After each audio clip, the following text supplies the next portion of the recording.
సియోను, యెహోవా నన్ను విడిచిపెట్టి ఉన్నాడు, ప్రభువు నన్ను మరిచి ఉన్నాడని అనుకొనుచున్నది. స్త్రీ తన గర్భమును పుట్టిన బిడ్డను కరుణింపకుండా తన చంటి పిల్లను మరుచునా, వారైనా మరుచురు గాని నేను నిన్ను మరువను. చూడుము, నా అరచేతుడి మీద నేను చెక్కియున్నాను, నీ ప్రాకారములు నిత్యము నా ఎదుట ఉన్నవి. యెషయా 49:14-16 వరకు. Praise Jesus. ఈరోజు July 9th Tuesday. Good morning పరలోకనేసిన సంఘబిడ్డలకు, ఆత్మీయులకు, దైవజనులకు, ఇతర రాష్ట్రాలు, ఇతర దేశాలు, మన ప్రియులందరికీ కృప వెంబడి కృప దొరుకునుగాక, సమృద్ధి అయిన దీవెన కలుగునుగాక. ఫ్రెండ్స్, ప్రస్తుతం ఉన్న పరిస్థితిని బట్టి, నీ చుట్టూ ఉన్నటువంటి సమస్యను బట్టి, నువ్వున్న ప్రాబ్లంను బట్టి, నువ్వు పడిన స్థితిని బట్టి, నీ చెడిన స్థితిని బట్టి, ఈ అవమానాన్ని బేసేసుకుని ఇంకెందుకులే ఈ జీవితం, దేవుడు కూడా నన్ను మర్చిపోయాడు, దేవుడు కూడా నన్ను పట్టించుకోవట్లేడు, ఈ వ్యాధి పోతుందా, ఈ సమస్య పోతుందా, ఇంకెందుకోసం బతకాలి, ఎవరి కోసం బతకాలి, బతికి ఏం సాధించాలి అని నిరుత్సాహంలో ఉన్నావా?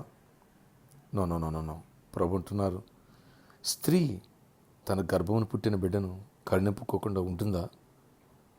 ఆమన్నా మరిచినేమో, నేను నిన్ను మరవను.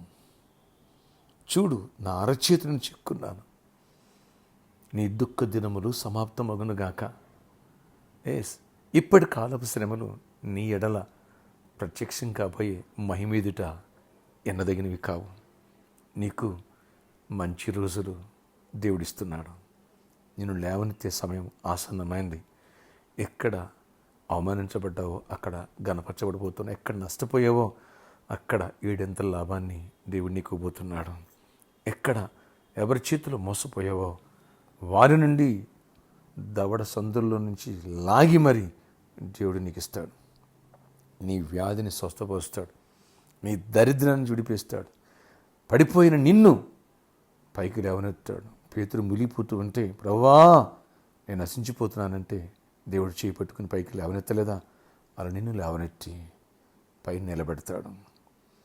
అవమానాన్ని, నిందల్ని, ఈ సమస్యల్ని, ఈ బాధలను చూసి కురింగిపోక, విడుదల నీకున్నది, ఆశీర్వాదం నీకున్నది.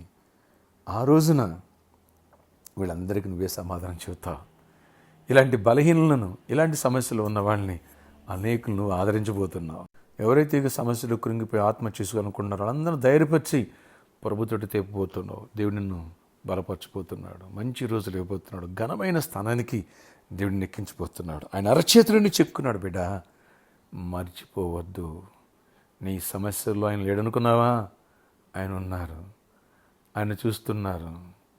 నీ శత్రువుకి ఆయన పనిష్మెంట్ ఇచ్చి నేను లేవనెత్తి పైన పెట్టబోతున్నారు. ధైర్యం తెచ్చుకో. ప్రార్థన ఆశ్చర్యకరుడు నీకున్నారు. కృపగల దేవుడు అయ్యా. ఒకవేళ తల్లి తన కన్నబిడ్డను మరిచిన, ఆమన్నా మరిచినేమో, నేను మరవనన్నావు, నా అర్చితం చిక్కునన్నావు. ఎవరి రోజు ఆదరణ లేక, ధైర్యం లేక, భయము చేత, సమస్యల చేత కృంగి ఉన్నారు, లేవనెత్తండి, ధైర్యపరచండి, వారి వ్యాధిని స్వస్థపరచండి, ఆ మరణకరమైన పరిస్థితిని విడిపించండి, వారి సమస్యకి నాయన సొల్యూషన్ ఇవ్వండి, వాళ్ళ దుఃఖము నాట్యంగా మార్చండి, వాళ్ళ దరిద్రాన్ని ఐశ్వర్యంగా మార్చండి. ఆత్మీయంగా పడిపోయిన బిడ్డల్ని, పడిన బిడ్డలను లేవనెట్టి, పడిపోయిన దావీదుని ఏ రీతిగా లేవనెట్టావు, మునిగిపోతున్న పేతుని ఏ రీతిగా లేవనెట్టి ఆయన మళ్ళీ నీళ్ళమే నడిపించావు, ఆ రీతికి నడిపించి కృపనిచ్చి గొప్ప కార్యాలు చేసి, నాయన ఎక్కడ పడిపోయి పాడైపోయినారు అక్కడే తిరిగి 7 ఘనత పొంది, నాయన గొప్ప నామానికి మహిమ వచ్చేటట్టుగా, బలహీనను బలపరిచేటట్టుగా స్థిరపరచమని, దీవించమని, లేవనెత్తమని, నీ కృపగల ఆశీర్వాదం బిడ్డలపై కుమ్మరించమని.